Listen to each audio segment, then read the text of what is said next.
Hello, everyone. Let's go around the Big Ten on New Year's Eve, December 31st, 2024. Uh, we're a couple hours from kickoff here for the second round of the college football playoffs. Penn State is going to get things started for the Big Ten, as three Big Ten teams will be taking the field here in this midweek round two of the college football playoff. Chip, let's get into it. Most intriguing game this week. What are you looking forward to this week? Oh, I'd have to say the most intriguing game, in my humble opinion, is the rematch of Ohio State Oregon. But this Penn State Boise State game is definitely something I'm very intrigued by, because I think it's very natural to presume that Penn State, as the favorite, we've been hearing the narrative, they've got such an easy path, to keep going forward. And I keep in the back of my mind, Boise State gave Oregon all they could handle. They only lost by 3 in the beginning of the season.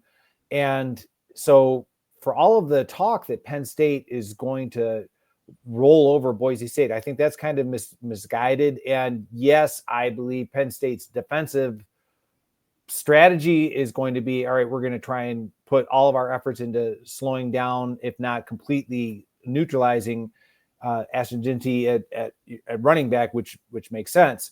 But I'm not completely sold on Penn State offensively with Drew Aller. I'm not trying to stir up a hornet's nest by any stretch, but I just think, Penn State, they were able to capitalize on a lot of mistakes by SMU, obviously with the turnovers that SMU had in their opening playoff game. So I don't think that this is a slam dunk for Penn State by any stretch. Yeah, I think there's some upset potential here. I've kind of defended Penn State all year as being better than people are giving them credit for. I do think you alluded to it on both sides, and so I'll kind of just come out and say it. I think the team who throws the ball, everyone talks about establishing the run.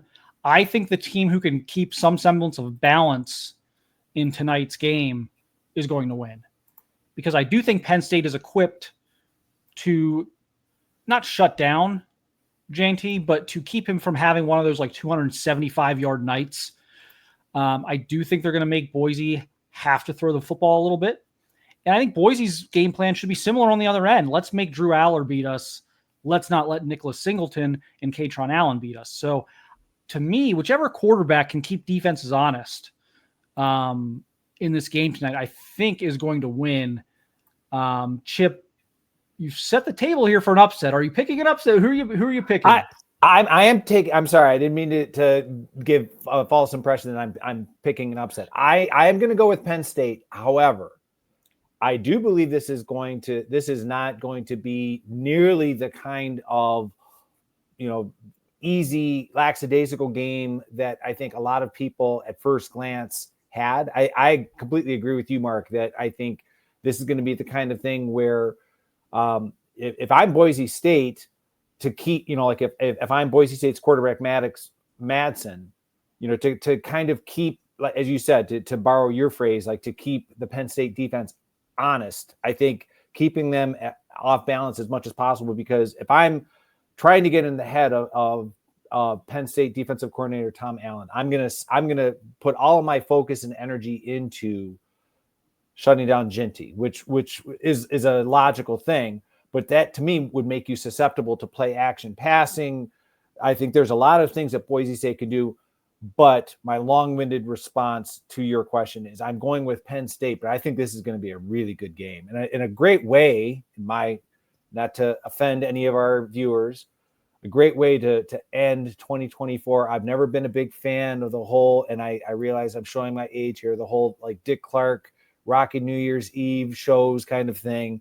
I know that there are a number of people out there that, in the national media that were complaining years ago with the 14 playoff when the games would be on New Year's Eve. To me, this is the best way to bring in the new year, is with the sport that I love. And so I'm really looking forward to a great game tonight. And I think Penn State's going to come out on top, but it's going to be a close one. Yeah, I would be inclined to take the points in this game. The line has been a little bit all over the place. I've seen it as low as 11. I've seen it as high as like 12 and a half, 13. So Penn State's a 2-score favorite in this game, however you want to slice it. I think they'll win. I think they'll win by about a touchdown. I don't think they're going to win by 2 touchdowns. Right. If Boise and part of keeping Penn State honest might be very simple. It may not be so much that you have to throw the ball more. It may be when you throw the ball, you may have to. Again, everyone's instinct is going to be 1st and 10. Let's give it to JT. Let's stay on schedule. Let's get into 2nd and 5, 2nd and 6, even 2nd and 7. Well, I think that's when Penn State's going to be really loading up against it. So if Boise can come out and complete some, even if it's a 4 or 5 yard pass, just quick throw game, 2nd and 5, but through the throw game instead of through JT, that could make all the difference in the world in terms of sustaining drives and keeping Penn State on its heels a little bit. Versus, Penn State's loading the box and you're just going to stubbornly give it to Ashton Jeanty on 1st and 10 every time. You could find yourself in a lot of 2nd and 10, 2nd and 11, and now you're behind the sticks and now you're in trouble. And now Abdul Carter can pin his ears back. So I think that's the path for Boise. I just think Penn State's just going to be a little too much here. I think they're going to be a little too much, little more of the talent advantage throughout the roster. In the trenches on both sides of the ball. I think Jeanty gets held. This is kind of hilarious to say this, but just the numbers he's put up this year, I think he gets held under $150. Okay. If he goes over I'll even set that. I'll set the number around 150. If he goes over 150, Boise State might win this game. If he goes under 150, I don't see how they win this game. Right. That's why I was waiting to hear what the number, because I think, again, Tom Allen, it's too logical to not, and Tom Allen, for all of his critics out there, I mean, he used to, when he was at Indiana, as an Ohio State fan, I mean, Indiana would be kind of almost like, all right, can we just get rid of these? Like they were just kind of like stay around kind of a thing. And they were outmanned with Penn State, as you said.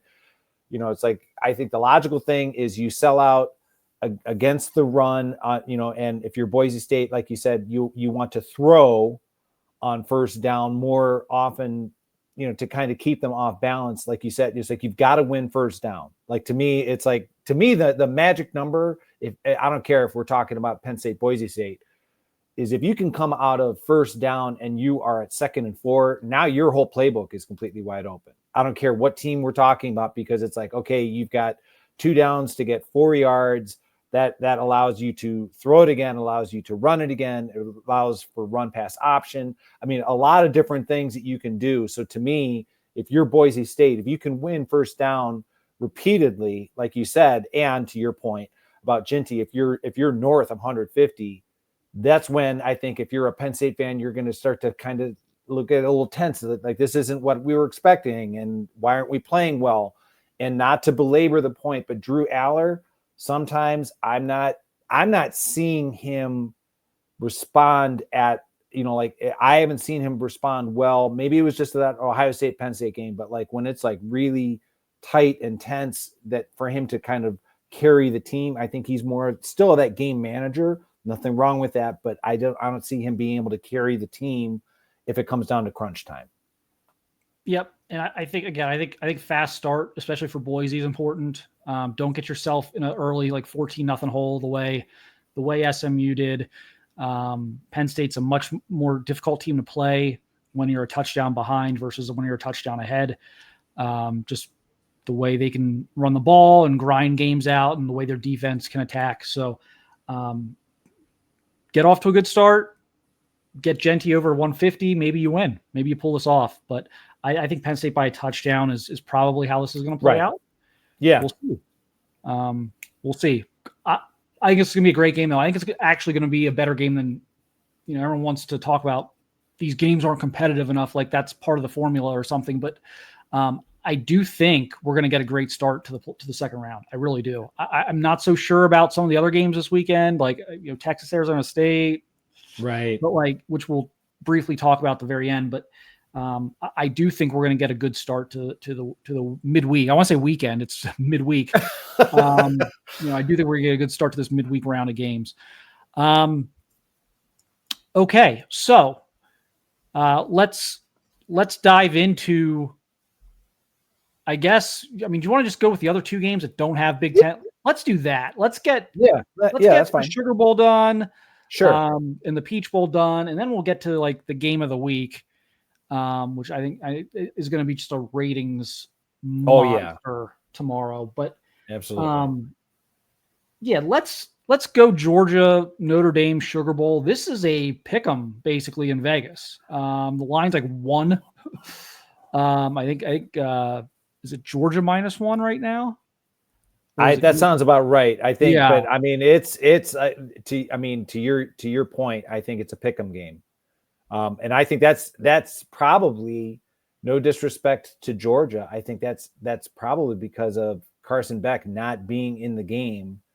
And now Notre Dame, they're not flashy, but they're solid. I mean, they're just solid on both sides of the ball. And I just think I think the intangibles favor Notre Dame. I think the pressure is on Georgia. The fact that they, had their moments, obviously, we haven't talked yet about the other game, the Texas Arizona State game, but Georgia sometimes, I mean, they come out and they look dominant. And then there are times where, Georgia Tech, and some very, very, I'm just going to say questionable officiating calls that kind of allowed Georgia to come out of that with a win. And there are other times where Georgia has not looked impressive. And I realize that people, and they have a legitimate right to do so, are going to throw the Notre Dame loss to Northern Illinois at me. And like I said, completely justified. But I'll tell you what, Notre Dame down the stretch has looked very, very impressive. So I'm going to say, I'm going with Notre Dame to pull this one out. Man, I thought I was going to be the one to kind of stole my thunder there. Sorry, I didn't mean to do that. Notre Dame's offense has gotten much better. Yes. Since the Northern Illinois loss. Specifically, Riley Leonard has played much better. Very much. Quite frankly, the first handful of games of the season, Riley Leonard didn't even look like a Division I quarterback. No, he did not. And he has looked much better down the stretch, which has allowed their offense to take off a little bit. They're not super dynamic on the outside, but they have a really good running game. They've got another really good offensive line. Of course, they've got tight ends. And their defense, despite a schedule that I don't think was super challenging, I think their defense is for real. Georgia's interesting to me. We just don't know. Like, I can talk myself both ways on this, because logic would tell you Gunnar Stockton is going to be a downgrade to Carson Beck. But if you've watched Georgia this year, right, they've won games in spite of Carson Beck at times. I mean, he's got does he have 3 games where he's thrown 3 picks? I mean, he has not played well this year. No, he hasn't. He's only had really 1 or 2 games that looked like last year's Carson Beck. He has not been consistently good this year. So I don't know that this is going to screw them up as much as people think. That being said, I just don't think their offense is very good. Right. I don't. The receivers drop a lot of balls. Their offensive line's talented. It's fine. Trevor Etienne's a good back. I don't know. This feels like a really good matchup for Notre Dame defensively. And here's where we get into like our heads a little bit. And it's like, okay, if I pick Notre Dame to win, I'm picking Notre Dame to do something they really haven't done in like 30 some years. Right. Which is win a game against a team that's equal or greater talent and with these types of stakes and everything else. Like, this is not, Indiana should have been in the playoff in my mind. I said that several times, but the talent differential from Indiana to Georgia is significant. Like, this is not the same type of game they just won last week. They just haven't won these types of games. And I've been critical of Notre Dame. I'm critical, even like Marcus Freeman, because, he got off to these this great start with the fan base, but he loses to Marshall, he loses to Northern Illinois over the last couple, but he has found something, I think, the last half of the season. Mm-hmm. They've found something there. I think they're going to win. I think they're going to win a low scoring game. It's going to be something like 20-17 or something like that. They've got a pretty reliable kicker. I know he had some injury issues this year at times, but I think he's fully healthy now. I think Notre Dame's going to win this game. I think Vegas is almost telling us something with Georgia -1. I think Vegas is begging people to bet on Georgia. I really do. I think there are so many people who look at Georgia -1 as free money based on nothing but Notre Dame's history in these types of games against SEC or high-level talent. SEC teams are like the USC heyday teams or the Ohio State teams they've played over the years. I think Georgia -1 is Vegas begging people to take Georgia. I think Notre Dame's going to win. And boy, am I going to feel dumb if they don't, especially if it's not competitive. No. Like if Georgia wins by like 2 touchdowns, I'm going to feel so dumb. It's like, you've seen this movie you've seen this movie so many times the last 30 years. How could you not know how it ends? But I think it's going to end differently this time, Chip. I agree. And it's like which Georgia team shows up is kind of what is the issue for me is that no disrespect to the teams that defeated Georgia. As I mentioned earlier, like Georgia Tech had Georgia on the ropes, and watching that game had me, thinking, all right, I don't know what all the hype and hoopla is around Georgia, after watching that. And then the fact that Georgia defeated Texas twice has you wondering, okay, have they figured it out? You go back to how they started the very beginning of the season, blowing out Clemson. They looked dominant, but I mean, against Kentucky, they looked very marginal. So that's where, to me, I think Notre Dame, it comes down to, as you said, I think Marcus Freeman has his finger on the pulse of that team very well. And he has them built to kind of, if it turns into a street fight, for lack of a better word, I think Notre Dame is well prepared for that. And I'm not so sure that Georgia is. I think kind of what I just referenced, like the Kentucky game, like it's kind of like, oh, I don't want this. I want dominant over who we're playing. And I don't think Georgia psychologically is prepared to kind of go the distance, so to speak, against a team like Notre Dame. So that's kind of where I'm with you. I think Notre Dame wins this one it should be a slug 'em, knockdown, tough game for all 4 quarters. Yep, I think it's gonna be a great game as well.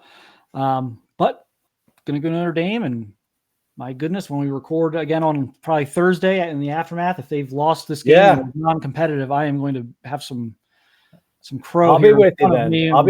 I'll be with you then. All right. Do you want? I got Chick-fil-A sauce and I got barbecue sauce. What do you want to dip it in? What do you want to dip your crow in? Okay. Well, if it comes down to it, I'll take the barbecue. Okay. I'll take one for the team. I'll do the Chick-fil-A barbecue. Okay. I don't think either one's particularly healthy, but no, they are. No, they are. Might be a little better. I don't know. It depends.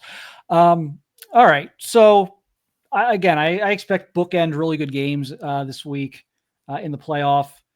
Then there's Texas, Arizona State. Texas is like a 2-touchdown favorite here. No one's really giving Arizona State, like no one's even really talking about the game, which right. I shouldn't even say like no one's giving Arizona State a chance. No one's even giving them, they're giving them so little of a chance that like no one's even talking about this game. That's how little of a chance people are giving Arizona State. Is there any path to victory here for Arizona State? Oh, certainly. I think, if Texas comes in overconfident, just kind of, thinking that, like you just said, like there's been, so much belief that Texas has this, that if Texas, just kind of comes into it half-heartedly, and, with Arizona State, just kind of, all right, we're being overlooked, we're being disrespected. And I think when it comes to Arizona State, it's not going to be a shock to me whatsoever if they pull out all the stops in terms of like trick plays, going forward on fourth down, all those kind of things. Because again, the mindset has to be, all right, you win and you continue on, you lose, your season's over. I think Arizona State, if they're going to be in this game, I think they have to kind of make their intentions known at the beginning of the game to kind of put Texas on, like back on their haunches, so to speak. But I do think Texas is going to win this game. I go back and forth on like the bye for the 12-teamer. Like, do you want the bye? Would you rather have a favorable matchup round one and not have the bye? And to me, I think it depends on from team to, I honestly think the answers can vary from team to team, from situation to situation, from matchup to matchup, how the bracket looks. I think Arizona State's going to wish they had played. Mm-hmm. I think Texas playing is going to help them. I think it's going to be tough for Arizona State to get off to a good start. I think Texas is going to come out firing on all cylinders. And I think this one will be relatively uncompetitive. I'm not convinced Arizona State's a better team than like even Clemson. Right. I would agree with that. And, Clemson made it interesting there, kind of shot themselves in the foot a little bit. But the only path I really see here for Arizona State is if like Quinn Ewers just, 3 picks or something, just a bunch of turnovers. And it's interesting because could that even happen? Like at what point would Texas even allow that to happen before you throw Arch Manning? And so it's like, is there a situation where Texas can sabotage this enough to lose? And I don't think there is. And I don't even think it's not so much even about Texas. I don't know that Texas is like this juggernaut, but I just look at all the different position groups. I'm like, where would you take Arizona State's players? Like we just talked about Notre Dame and Georgia. There's a lot of positions where I'm like, yeah, I'll take Notre Dame's guys. Hell, I'll take their quarterback, which is the most important one. I'll take Notre Dame's quarterback situation on Wednesday night. I don't know that I'm doing that anywhere with Arizona State. To me, they're the real 12 seed in this field. So I think Texas is going to, I think the spread's about right. I think Texas is going to win 14, 17, 20 points, 38, 21, something like that. I mean, I think Texas is going to win pretty comfortably, which may raise some false bravado for what they will face next. That's a really good point because, looking at Arizona State, the results of their schedule. I mean, they have 2 losses. They lost, at Texas Tech 30-22 back in September. And then at Cincinnati 24-14. But I mean, it's the kind of thing where, yeah, I mean, they were in a lot of close games. I mean, a lot, and that's not meant, I mean, as an Ohio State fan, I think back to 20 plus years ago, the 2002 national championship Ohio State team was in a lot of close games, but I just think Texas is a different animal. I think that, if they come out and they are focused and are determined, and like you said, I agree with the point that you made about Clemson probably being a better opponent than Arizona State, that I think Texas, I think that they can come out, take care of business, jump on Arizona State early, cruise to a comfortable win. That might be, exactly what they want, but then it's going to fall on the coaching staff of Texas to make sure, hey guys, we're not done yet. Like you said, that false bravado of, hey, we still have other games that we need to play and win before we can say that we are, competing for the national championship. Yeah. Texas has undeniably, in my opinion, even more than Penn State, undeniably the easiest first 2 games, in my opinion. I think even like I would rather play Arizona State than Boise. Yeah, I would agree with that. Like, absolutely. I think SMU, or I know Clemson beat SMU, that back and forth game in the A's. I think that game's I think those two teams are a relative coin flip. I think, those two teams play 10 times, probably go 5-5. But yeah, I think Texas got a really easy path here. Interesting comments. Cam Scatabo, Arizona State star running back. I always don't want to get into this because I'm the guy who's always like, what do you expect these guys to say? Like when you ask them like certain loaded questions about like their ability or like their confidence going into a game, like what do you expect them to say? Like, nah, I'm usually pretty confident going into games, but this one I'm not feeling it this week against this opponent. So like I always kind of get on people for this, but like Scatabo feels like he went maybe out of his way to get a little extra in about no one being able to stop him. And I've kind of seen that movie before in these types of games, especially when it's the under talented team that's talking up a weight class or two. So I think that levels Texas a little bit too. I do think having that one guy on the team that Arizona State has, that one star player on the team, does enough to keep the competitive juices flowing. For like, there's a goal for Texas. Like there's a guy to shut down for Texas. And like some other teams they might face later in the playoffs, it's not something where if you focus so much on Cam Scatabo that everyone else is just going to kill you. I don't think that's going to be the case. So I think there is a challenge there of like shutting this guy down, shutting him up a little bit, that will keep Texas more than engaged in this game.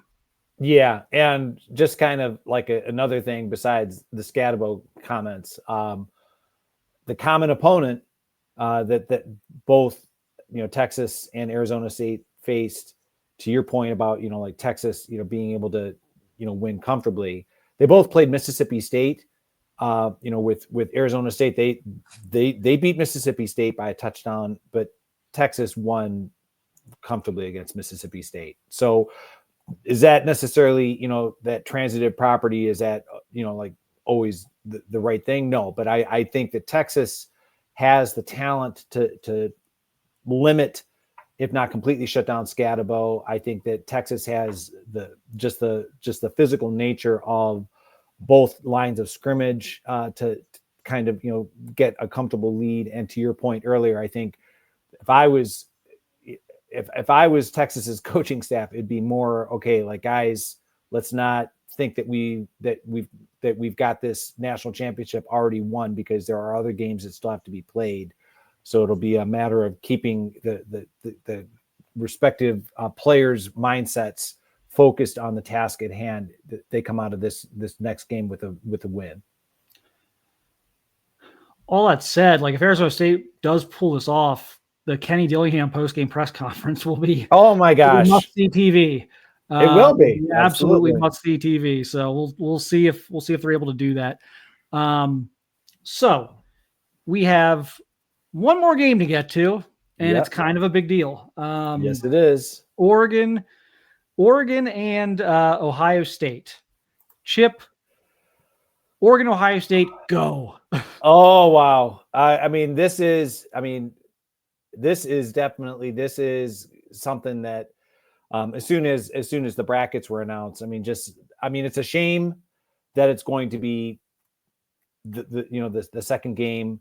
I think by and large, I think the national media has picked up that's one of the underlying narratives, is like, okay, one of the tweaks to the system has to be, hey, it shouldn't be this early for either team, Oregon or Ohio State.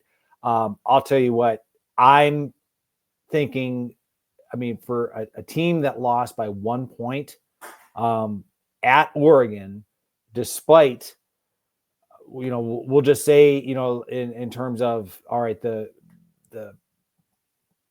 questionable pass interference call on Jeremiah Smith, the lack of clock management by Will Howard, the fact that the onside kick by Oregon that bounced off Caleb. There are so many things. Like, I just think Ohio State is so well positioned to avenge themselves. The big question for me is, has the Ohio State secondary figured out what they did incorrectly against Oregon back in October? And are they going to be able to shut down or at least limit Oregon's receivers after they make a catch. I'm not so much concerned about Dylan Gabriel completing passes as much as the run after the catch that the Ohio State secondary, I mean, Denzel Burke, Davison Igbinosun, neither of them played extremely well. So that to me is the concern that I have as an Ohio State fan. Yeah, this game is super interesting. Obviously, it's going to be a great game. It's a great matchup. Like, we can get into all that. But, like, what fascinates me the most about this game is just the different back and forth you can have. Like, the point counterpoint you can make in this game. Like, I'll just give, like, two quick examples. If I'm an Ohio State fan, or if I'm an Oregon fan, I'm saying, you know, you guys didn't win the last time. We didn't have Jordan Birch. You had Josh Simmons for half the game. You had Seth McLaughlin. Now you don't have those two guys, and we have Jordan Birch. And when Simmons went out in the first game, the running game was not as productive in the second half as it was in the first half. The only big run you sprung in that game was behind Simmons. Like, there's so many things. Like, that's what I'm saying if I'm an Oregon fan. But if I'm an Ohio State fan, I'm saying, okay, that's nice, but we also have had half the season now to put our offensive line together instead of having this this panicked scramble when the Simmons injury happened, and we had to like go in there and throw in Zen Michalski, who's not going to start in this game, probably is not going to play in this game, and the offensive line is much more cohesive now than what you saw in the second half of that game. And we've watched other teams have success running the football on you guys. And so there's part one of point counterpoint. Then there's also, like, if you're Oregon, you're saying, well, you didn't stop Dylan Gabriel. Dylan Gabriel carved you guys up. Explosive plays, efficiency, however you want to look at it. He was barely touched. He killed you guys. He killed you guys. And Ohio State fans are going to be able to say, well, okay, what are the odds that Dylan Gabriel plays damn near the perfect game again? And by the way, that game led to several schematic changes by Ohio State, which has led to a much better defensive product since that game. So, like, the back and forth on this is so interesting to me, where I think both sides can kind of, I don't think it's hard for either side to make the case for why they're going to win. And why last matchup even is an indicator of why they're going to win. So this is fascinating to me. You know, Ohio State got to play. We'll find out how much that matters. Again, I go back on this. I think the bye was good for Oregon, as far as just for Oregon, as far as you just played the Big Ten championship. Like, you had a really good game against Penn State. Get that extra rest. Fine. Like, you're undefeated. You've played well all year in various circumstances. Like, a little extra time off shouldn't derail you. You've got a veteran team. Probably have some guys you'd like to have that extra rest that have kind of been dinged up all year. But I also think it was good for Ohio State to play against Tennessee, because the last time they played was the Michigan game, and that was one of the worst Ohio State performances I've ever seen. So they get to wash that taste out of their mouths and go, beat the hell out of Tennessee. So I think the rust factor for both of these teams is like what they would have wanted. I think Ohio State will benefit from getting back out there after the Michigan game. And I think Oregon would have, even now, knowing what they know now, would still have taken the rest.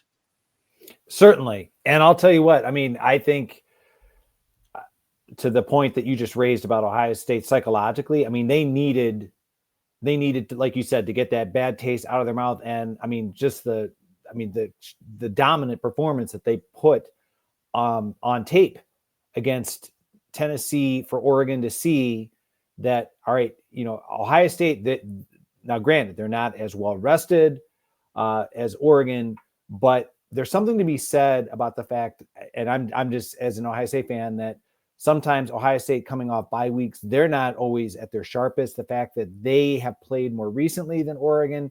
So, I mean, there's so many different angles you can take with this. I mean, it's just, and I keep going back to the fact that as Ohio State not playing well, but still only coming up 1 point shy of, winning that game at Autzen Stadium. So, I mean, it's definitely, I can see why this is the game that I think by and large, anyone within the college football world is going to be really wanting to see. And the fact that it's at 5:00 in the Rose Bowl, it's the traditional, I realize that Oregon, is no longer in the Pac-12, but just that kind of traditional old rivalry setting. It should be a beautiful day. Everything about it, I'm really excited about it. Yeah, this is going to be incredible, I think. Sometimes these rematches are disappointing. One team blows out the other for whatever reason. I don't think that's going to be the case on Wednesday evening. I think we're going to get another instant classic. Mm-hmm. The thing I keep going back to is Ohio State's defensive changes. That game snapped them out of some bad tendencies. They're bringing more pressure now. They've, I think, fully bought into what they're doing. They're using Sonny Styles differently. They're using Caleb Downs even a little bit differently, and mm-hmm. They're moving him around the formation. And I'm just not sure. So I'm picking Ohio State, and I'm picking them by a point, just kind of to be ironic. I do think the move from Alton to the Rose Bowl is a net positive, obviously, for Ohio State. I mean, Oregon's been they've really been unbeatable at Alton in the last several years. I do think that helps Ohio State. And I do go back. The one thing I keep going back to is Dillon Gabriel was really just about perfect that mm-hmm. first game. Ohio State barely laid a finger on him. Denzel Burke probably played the worst game he's ever played. And they won by a point at home. Like, can that be replicated again? Can Dillon Gabriel play that well again? Can Ohio State get that little pressure on him again? And will Denzel Burke play that poorly? Like, will all three of those things happen again? And don't necessarily have to all happen again. I mean, this game will probably play out in a different way than the first one did. It'll just different things. Every game's a little different. But I think there's a lot of things that Ohio State's going to look back on and say, yeah, if we clean up just one or two of these 5 or 6 things, we're probably talking about a different result. And so for that, and I do think there's always a little bit of when we're talking about two evenly matched teams, I do think there's always a little bit of an advantage to the team that lost the first one. Both emotionally and motivation-wise, though I think you can kind of throw that out the window here. To argue that Ohio State's going to be more motivated to beat Oregon than Oregon, like they're both playing for a national championship at this point, and the winner of this game is going to be the huge favorite to win the national championship. Right. I throw that a little bit out the window for this. But the other thing is, like, losses make you change. And they certainly did make Ohio State. They've made Ohio State change. We've seen it twice this year. Losses force teams to change what they're not doing well. Mm-hmm. I think Ohio State probably learned more from that game, was able to implement more changes to the positive from that game than Oregon, who comes out on top in that game. It's much harder to change after a win. And so they haven't had that like moment this year where it's like, we got to do this differently. Yeah. I mean, probably the worst performance that I saw of Oregon was their close call at Wisconsin late in the season. Other than that, they were pretty much okay. Like they, now that's not completely excusing the Ohio State win, but I would say that, that game back in October, like you said, Ohio State, they realized defensively, all right, like you said, we need to bring better pressure on the opposing quarterback. The secondary has played far better down the stretch.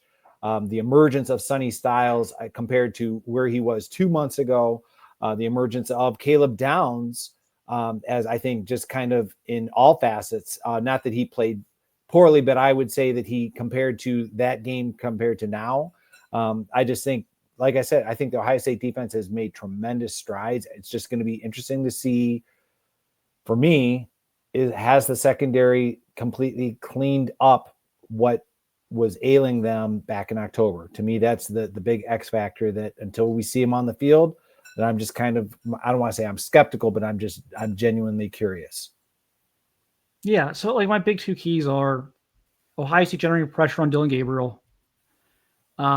I don't think this is a profound statement. They will generate more pressure on Dylan Gabriel on Wednesday than they did in the first matchup. Like it's almost like it's, I don't think you can generate less. So yeah, we'll get more pressure on Dylan Gabriel. The other one's a bit more unknown. They have got to force feed Jeremiah Smith the ball. They cannot get caught up in the Michigan thing, which we talked about for the Tennessee game, which they executed very well. They did exactly what we kind of said they needed to do. Do not get caught up in this toughness. Oh, is everyone going to think we're tough if we throw the ball too much? Right. Or if we do, don't worry about that. Don't worry about toughness. Don't worry about people. No one's going to change their minds. Force feed the ball to Jeremiah Smith. Do not let a quarter go by where he doesn't get a couple of targets. Like, make sure you are keeping him involved throughout the game. No one's been able to cover him this year, Oregon included. Those are my two things. If they get pressure on Gabriel and they don't forget they have Jeremiah Smith, I think they're going to pull out a close win. And those are my two takeaways. Chip, I'll give you the final thoughts on this. The secondary has to show that they have learned their lessons. And as far as the Dylan Gabriel factor, not only the pressure, but I think that they have to make sure that if he breaks out of the pocket, that he doesn't run for significant yardage. I have no doubt in my mind, like you said, Mark, I think they're going to get more pressure on him, but they can't allow him to extend drives, because he is certainly capable of doing that with his legs. Yeah. So stay in your pass rush lane, stay disciplined up front, but like Oregon could very well win this game. I know we're both picking Ohio State. I'm not going to sit here on Thursday and be like just floored beyond belief that Oregon wins a second matchup here, but it will be interesting to see how it plays out. We'll be back on Thursday to recap the round, talk some bowl games. SEC narratives continue to take a beating after Michigan beating Alabama today. And, we'll see if any more SEC narratives take a beating between now and then. But thanks everyone for watching and listening. We'll be back on Thursday with our reaction to round 2 of the college football playoffs. Have a happy new year and enjoy the games. Happy New Year.